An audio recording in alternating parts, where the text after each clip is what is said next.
just going to go over a basic 200-foot pre-connect hose load in the Crosslay. Nothing crazy, just kind of pointing out some landmarks. So we got it connected in here onto the swivel. The swivel, we just kind of want it to lay whatever direction it wants to naturally lay. For this one, it lays down more towards me, so we'll leave it like that. We'll put our first flap down, and we're going to feed it across. The person at the top is going to be in control of the entire load. So they're the one controlling where the loops are going, when to put a loop in. Our first two flaps, hang on for just a second, so our first two flaps are going to go flat. So you'll, just like this side, the other side is mirroring this right now. And then you heard firefighter McKelly yell loop.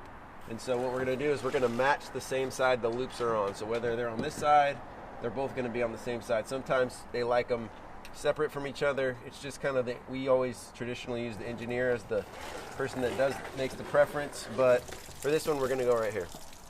So we're going to make our loop just big enough to get your arm through it. And we got to connect another hose here. Let's try to get our loop even before 750 coupling. So on the other side, we've made the loop exactly the same. Try our best to keep the couplings out of the loops if we can.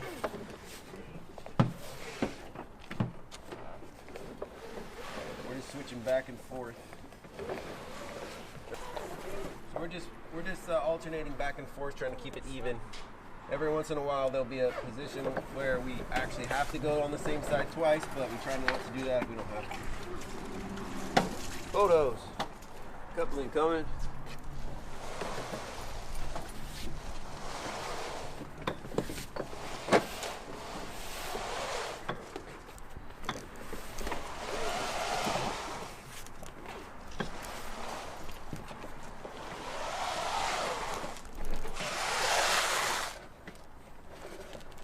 So now we're getting close to our last 50 feet. So our last 50 feet, as you can kind of see on this hose here, we got a second loop.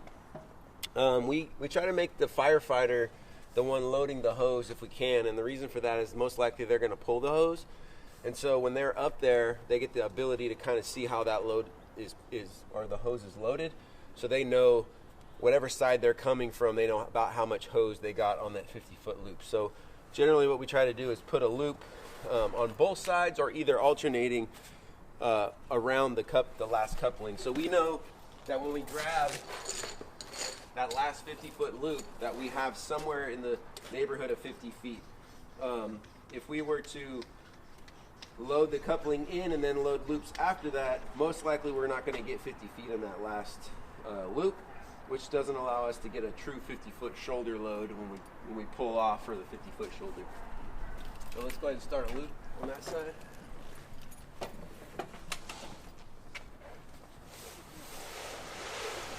Get another loop here.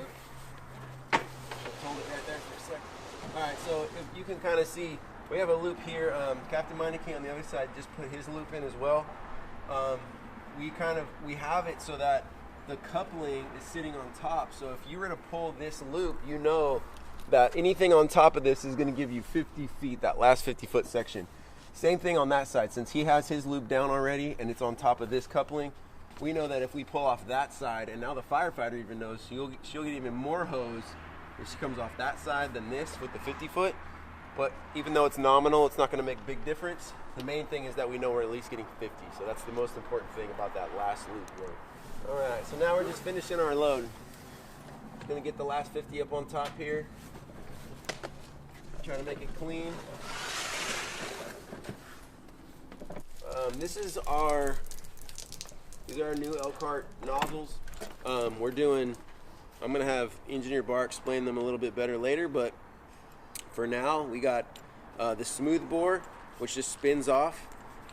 Earlier we were showing with our dead load that we had the smooth bore tip on. Now we got the fog tip on here. So we're going to have a fog tip and a smooth tip on both on our crosslay, so you have the option of either. Both ball valves. And they're also color coded. to the discharge. So we have the yellow on yellow here. We also want to make sure that one nozzle is pointing towards the driver's side and one nozzle is pointing towards the captain's side.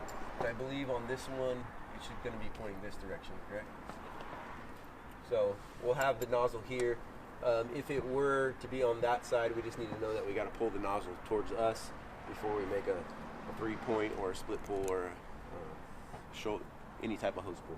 The last thing is if you want to dress up like this one, you're basically all you're doing is you're taking the hose and you're shoving it inside a different stack there, and this helps keep the hose cover down on it.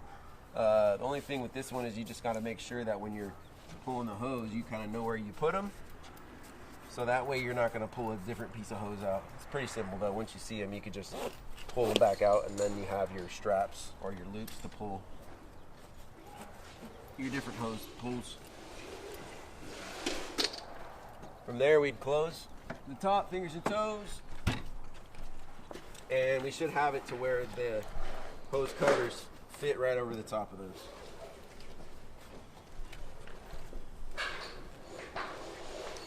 That's it.